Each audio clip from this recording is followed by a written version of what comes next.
Hello there, it's Chris here, and it's time to finish the double Corsair build, finally. Now in this video I will show you my disasters with Tamiya decals, more hairspray chipping, but without using hairspray, and my first attempt at post shading as I finally finish this experiment in Pacific War Corsair weathering. So, let's go. I'm using the Tamiya decals from the kits and, well, that was a mistake. I should have tried some aftermarket ones or just, go ahead with a paint mask. They just didn't work. First, I used microset to place the decals down on the surface, and then after a few minutes, push them down to squeeze out all those bubbles, imperfections, and whatnot with a cotton bud, or a Q-tip as you Americans like to call them. Now there was no big difference between both decal sets. One was slightly older than the other, but you'll see some of the trouble in a little bit. The first fix of the decals went down okay. They are notoriously thick and take a while to settle down to things like, panel lines or over the bumps and jumps over the kit, but also they're extremely fragile. So when you notch them a little bit with a knife or just want to move them around to settle into panel lines, they start to break up. I used Mr. Mark's softer as the setting solution over the top, and it needed at least 3 very careful applications to go flat, and that was after doing my usual puncturing and scribing those panel lines again. This is a very hot solution. I did have some breakages. Maybe it was because of the Mark softer. I think it's because of the decals. I fixed them up with paint afterwards, but never again.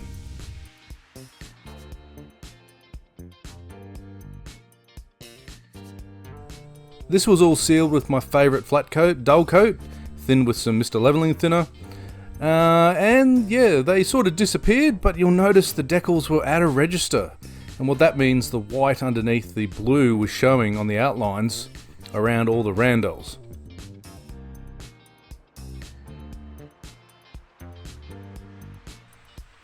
And while this showed up on both sets of decals, it is fixable, but again, a royal pain. Never again.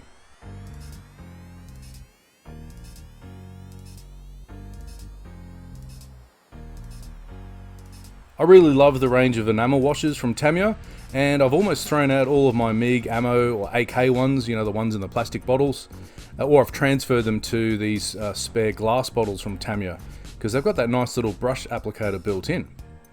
I use 2 main colours, the dark grey and the dark brown. You can see the difference in the colours and the temperature of them, and this is where I use the grey, which is not quite a black, I don't want to go too dark, for most of the white areas underneath both aircraft, and a lot of the faded blue bits on the Birdcage. The brown, however, this is much better for doing darker stains, and also for doing almost black but not making so stark for, separating flight surfaces and so forth.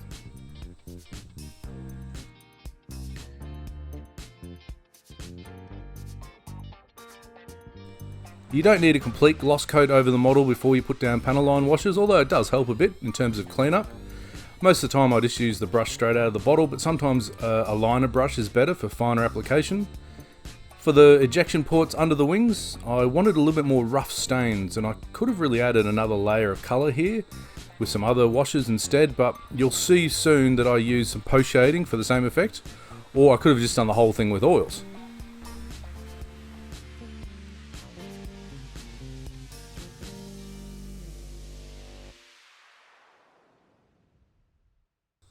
For the 1A, I used the MiG Blue Black wash, because for the topside Gloss C blue paint, it gave more of a richness to that blue.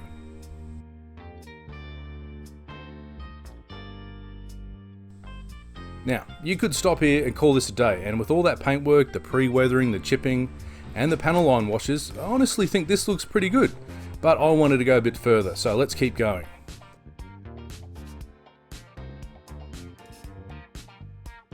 Before I do that, I forgot to add the walkways for the Birdcage, and the masking, as you can see here, was very laborious. So my solution whenever this comes up is I listen to a podcast, and my favourites are Sprue Cutters Union and On the Bench. What do you guys like listening to? I'll leave some links in the comments below. Using some Tamiya German grey over the main walkways just to break it up a bit. I think I painted them with NATO black. I applied this with a stencil because, you know, there's going to be a lot of wear and tear here, so I wanted to break it up.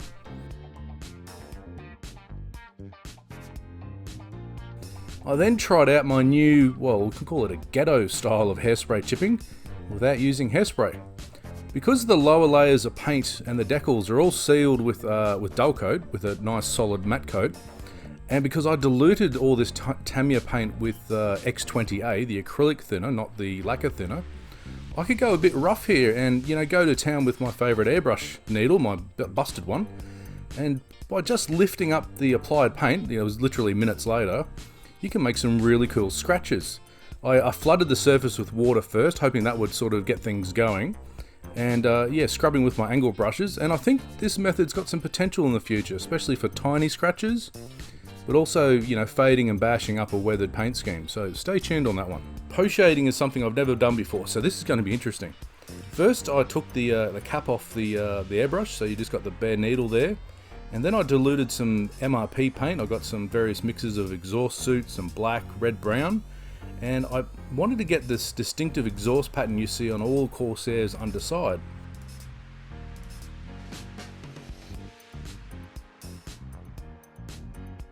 Now even warbirds suffer this sort of staining and oil leaking from that massive engine. And I'll definitely do this again, but next time maybe I'll add some more subtle and controllable layers with oil paints.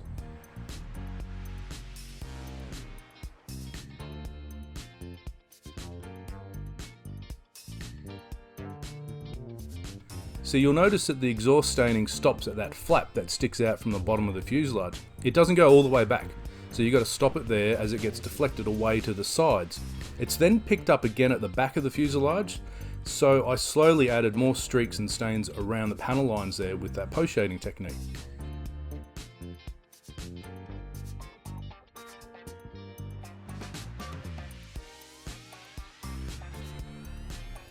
Because these are very thin paints, you've got to give them time to dry, don't just flood it, and come back again with more layers, just building up slowly. It's a very slow process.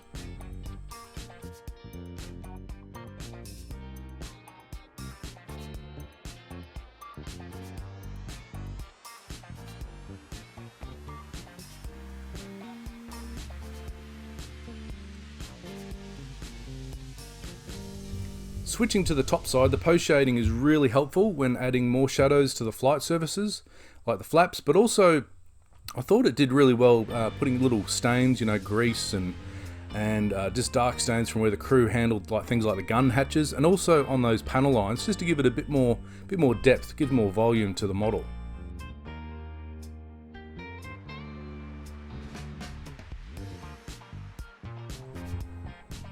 I really want to refine this technique a little more because I didn't have the best control, especially when doing straight lines. But you know, I'm starting to like it, and I think I'll try this again on another model.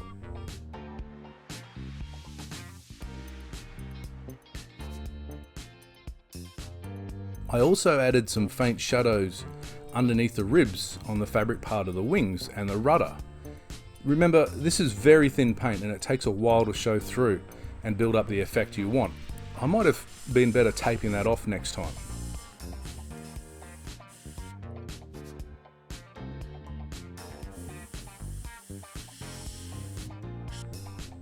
Let's go into some fading effects. Here I'm just doing some post fading with a very lightened MRP intermediate blue, hitting the top surfaces on the birdcage and on the leading edge of the wing.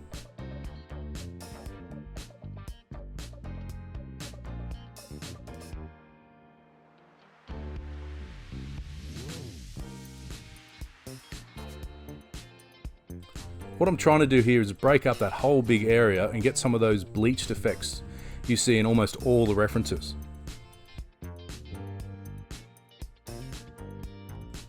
For the 1A, however, I wanted to try some big fuel leaks, and by pre-shading along the fuselage with a much lighter blue value first, I was able to put down where the leaks spread along the fuselage and then drop into the wing, staining the paint in the process. This is much more controllable with the airbrush, and it's a better effect than using, say, oils or an enamel wash in my opinion.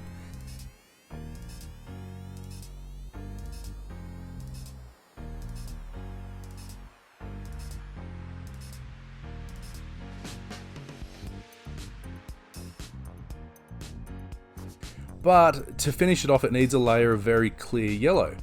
This is quite thin and took time to very slowly build up. If you remember your colour theory, yellow plus blue equals green, which is how the fuel stained the paint, and when you look at colour reference photos of the time, that's exactly what it looks like.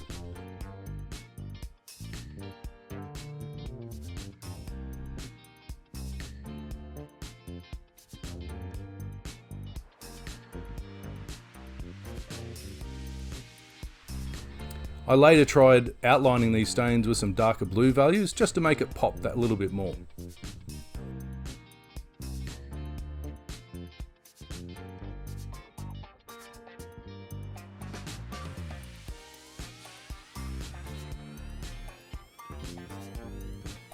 Okay, we're almost there. I chipped the hell out of these propellers.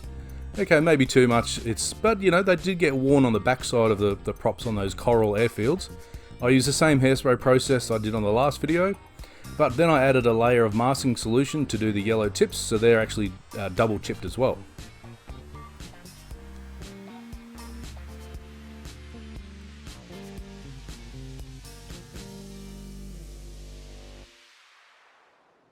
Onto painting the underwing lights, and yeah, I should have used a better brush to do these, but as usual, we always rush to finish our kits.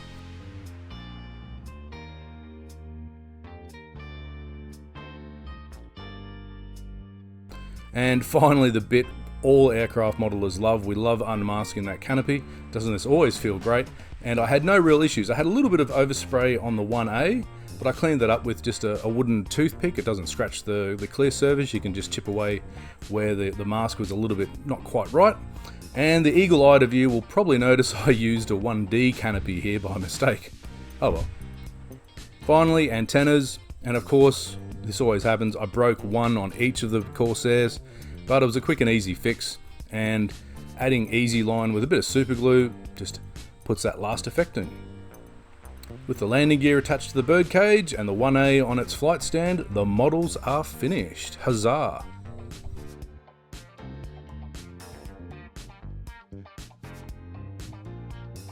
Thanks again for watching this multi-part series. It really became a bit of a monster, didn't it? It took so long. Now, I don't think I'll do a double build again.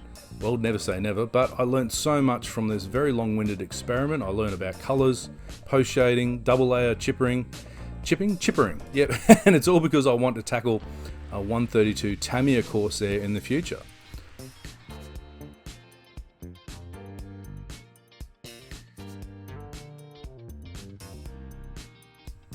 Let me hear your thoughts below on what you think of this build. The feedback helps me a lot. I'm always looking to improve, not just my modelling, but also the videos. So tell me, you know, what do you think works? What do you like? What do you don't like?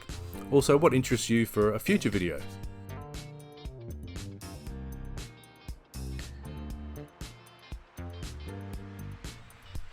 Until next time, stay safe and happy modelling.